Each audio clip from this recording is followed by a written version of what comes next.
dadka Soomaaliyeed ha foojignaadaan indhooda kor nin nacayb maaha nin jeclaysi maaha laakiin waxaan leenahay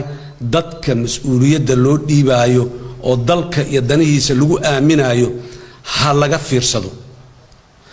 gadaalshooda iyo khalfiyaadkooda iyo taariikhdoodii horena dib ha loo eego malafyadoodii hore dib ha loo eego meesha ay ka yimideen waxa ay soo mareen iyo mas'uuliyadda markii loo dhiibay meesha ay dhigeen dib ha loo eego dadka waxa kale kamid ah kuwa shalay Soomaalidu inay ku kalsoonaatay taladii u dhiibatay ee taladii meel cidla uga cararay قال هبلا إديدن أوجد أجنبي هبلا يسود ديد أوجد تلادي أنت دولك أودع أيضا شعب جديد كتاجين أو أي جرب تاجين وتاجين ردود أي جن حلك أنت دولك دقيقة كعرري ما أنت هذا نصور مخف عصمي ضد عصمي صار نقدر نتكاس ضد الصومالي ولا ريال عاطفة معها نعيب يجعل معها تلادو معلم بي كلها بونتاي أد وغفير سو قفك أد محوها هاي مسؤولية ده يدلك أدكو أمنيست سياسته وحل خادم سياسته خيانة معها سياسته بين معها سياسته بلان كبح معها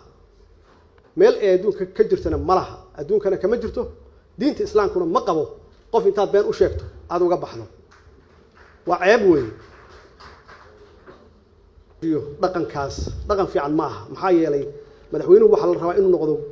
نقضوا good example أو لو قديده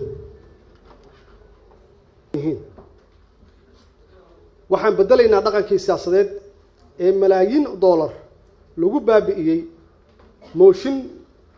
dawlad lagu rido iyo mid lagu dhiso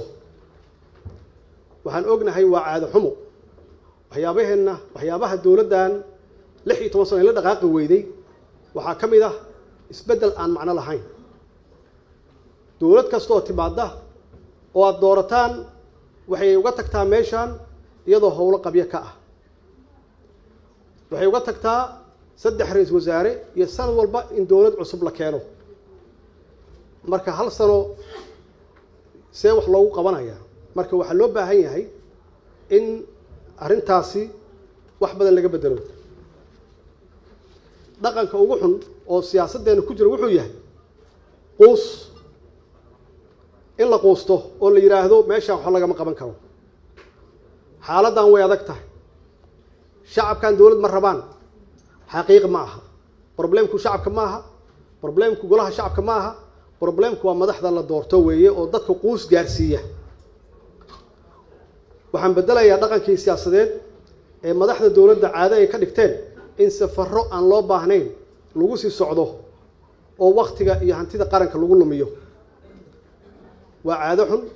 maxaa yeelay wasaaradda arrimaha dibadda jirta oo loo baahan yahay inay socoto ma aha madaxweynaha inuu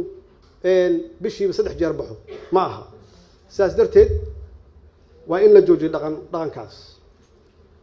waxaan bedelayaa dhaqanka siyaasadeed ahaa in xil la iska saarin nolosha amniga xildhibaanada ee kaliya la xasuusto maalinta mooshin loo baahdo ama marka cod laga rabo waa dhaqan xun weey xildhibaanadu iyaga keena madaxda iyaga doortay iyaga dhalay madaxweynaha ma aha kaliya marka loo baahdo marka codka laga rabo kaliya ma aha waxa laga rabaa tala laga rabaa waxa laga rabaa inay dawladdaasi ay wax ka dhisaan waxaynu bedelaynaa in amnigeena cid kale ay nooga noqoto mas'uul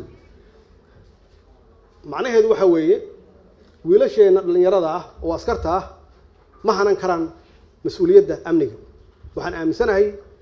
waa arkay markaan prime minister ka ahaa waxay u baahan yihiin marka la siiyo inay hanan karaan oo dagaalyahano yihiin oo geesiin yihiin markii xuquuqdooda meel loo saaro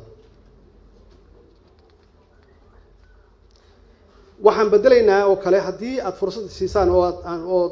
aad ii doorataan xilka aan raadinayo hadduu ilaah yiraahdo in dawladdu awoodeedu ku cabirso shacabka intay ugu adeegi lahayd jidadkan la xiraayo oo maalmaha oo dhan xiran waxa weeye waa qayb kamid ah caburin haddaad ii doorataan haddaan magaalada nabad keeni waayo baabuurtu waa weyneed yaan gadaal ka geli jid la xiraayo ma jiraayo markaan shabaab ka adkaano markaasaan baawarta ku raaxaysanayna laakiin isma keeni kartid adoo dagaal ku jira inay jidadku ummadda ka xiran yihiin dadkaad u baahnayd arrinta ugu muhiimsan waxay tahay oo la rabaa in la fahmo siyaasaddu waa xal raadin siyaasaddu khayaano ma aha siyaasaddu been ma aha siyaasaddu ballanka bax ma aha meel ay adduunka ka jirtana ma laha adduunkana kama jirto diinta islaamkuna ma qabo qof intaad been u sheegto aad uga baxdo